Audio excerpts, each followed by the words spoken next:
Hello my dear students, welcome back. कैसे हो आप सब? तो देखो, लिस्ट वैल्यू निकालने वाला प्रॉब्लम ना सबसे ज्यादा रिपीट होने वाला प्रॉब्लम है।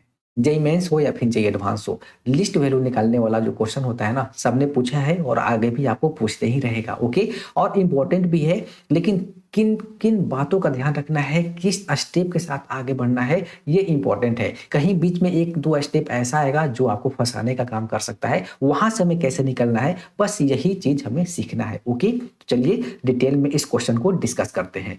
तो if A B C belongs to R plus, तो सबसे पहले है कि ए बी सी मेरे पास क्या है, positive real number. Okay, then least value of this. Okay, तो सबसे पहले जिसका मुझे लिस्ट वैल्यू निकालना है, इसको हम लोग फिलहाल जेड मान ले क्या। ओके, तो जेड इजकल टू मैं क्या लिखूंगा, ध्यान से देखना, A cube upon 4b and then plus B upon 8c² and then plus इसको मैं लिख लेता हूँ 1 upon 2a and then plus c upon में क्या 2a। राइट, अब A B C positive real number है, तो मुझे बताना ए भी पॉजिटिव होगा, आपके पास ए भी पॉजिटिव होगा, ए भी पॉजिटिव होगा और ये भी क्या होगा, पॉजिटिव होगा। मतलब इन ये जितने भी टर्म है सब क्या होगा, पॉजिटिव ही होगा। ओके, क्योंकि ए बी सी हम ही पॉजिटिव ले रहे हैं, तो ए क्यू अपॉन 4 भी पॉजिटिव होगा, बी अपॉन 8c² भी पॉजिटिव होगा, 1 अपॉन 2a भी पॉजिटिव होगा और c अपॉन 2a भी पॉजिटिव होगा। ओके, तो ओके, जितने भी टर्म है पॉजिटिव आ गया, हमें निकालना है लिस्ट वैल्यू। तो माइंड में क्या आता है, ईएमजीएम इनइक्वालिटीज। राइट, वहीं जाता है। तो क्या डायरेक्ट इन नंबरों पे लगा दें तो मेरा बात बन जाएगा? नहीं बनेगा, क्योंकि प्रॉब्लम यहाँ पे होगा। मैंने बार बार यहाँ बोला है कि ईएम कोई प्रॉब्लम क्रिएट नहीं करेगा, क्योंकि ईएम में वही आएगा जिसका आपको लिस्ट वैल्यू निकालना है। प्रॉब्लम करेगा जीएम। जीएम में आपको यहाँ पे एबीसी सबको हटना पड़ेगा, तभी आंसर कुछ ऐसा आएगा। राइट, तो उसके लिए देखिए, अब यहाँ पे मैं लिखता हूँ, इसको ध्यान से देखना, A cube divided by 4b and then plus B upon 8c² and then plus 1 upon 2a and then plus c upon 2a। Right, ठीक है। तो अगर मैं ए क्यूब को, अगर देखो ए क्यूब जो लिखा हुआ है ना, इसको मैं थोड़ा सा ऐसे लिखता हूँ, इस टाइप में। इसको ए इंटू ए स्क्वायर लिख दूँ, ठीक है। और जो सी स्क्वायर है, सी स्क्वायर को मैं अगर समझाने के लिए सी इंटू सी लिख देता हूँ। राइट, ठीक है। देखो, अब है कि यहाँ पे एक ए दिख गया, मतलब न्यूमरेटर में ए क्यूब है, डिनोमिनेटर में आपके पास कितना है, ए स्क्वायर है।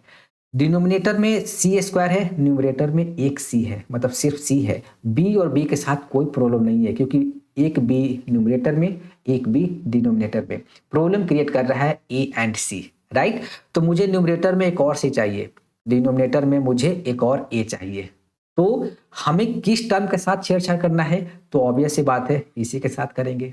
ठीक है, अब इसको कैसे दो पार्ट में ब्रेक करना है, तो उसके लिए देखिए, ए और ए दिख गया ना आपको, ए स्क्वायर दिख रहा है, मतलब पावर कितना है 2, तो सी अपॉन 2a को आपको दो इक्वल पार्ट में डिवाइड कर देना है। ठीक है, तो चूंकि 2 इक्वल पार्ट में डिवाइड करना है, तो जो दोनों पार्ट रहेगा उसको 2 से डिवाइड कर देना, ब्रेक हो जाएगा। ओके, कैसे, ध्यान से देखो। तो अब मैं लिख लूँ A cube upon 4b and then plus B upon, यहाँ पे हो जाएगा 8c² plus 1 upon 2a plus, मैंने बोला इसको दो पार्ट में ब्रेक करना है, तो पहला पार्ट को मैं 2 से डिवाइड करूंगा, तो c upon 4a and then c upon 4a। जब इसको सिंप्लीफाई करेंगे तो c अपॉन 2a ही तो आएगा। राइट, तो ब्रेक हो गया।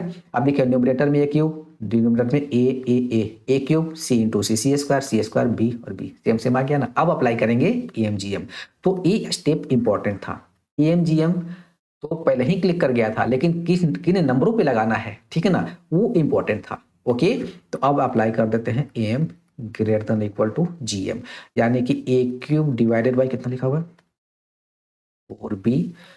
4b plus B upon 8c² plus 1 upon 2a plus c upon 4a plus c upon 4a divided by 5, क्योंकि टोटल नंबर ऑफ टर्म्स 5 है, greater than equal to A cube divided by 4b into B upon 8c² into 1 upon 2a into c upon 4a into c upon 4a power 1 upon 5।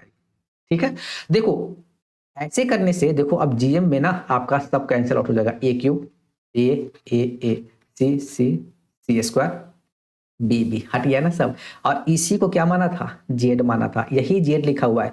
So Z upon 5 greater than equal to, मेरे पास क्या बच गया, 1 upon 4 into 1 upon 8 into 1 upon 2 into 1 upon 4 into 1 upon 4 and power कितना है 1 upon this.